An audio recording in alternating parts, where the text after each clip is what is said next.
In continuing coverage, an Evansville mother now awaits sentencing after being found guilty of her daughter's death.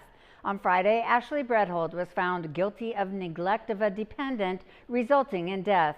Authorities say her 12-year-old daughter, Alice, died of complications from type 1 diabetes back in July 2024. Prosecutors say Alice's parents didn't help Alice manage her diabetes. We previously reported Alice's father, Brent Bredhold, was sentenced to 9 years in prison for neglect causing serious injury. Ashley Bredhold's sentencing is set for March 19th.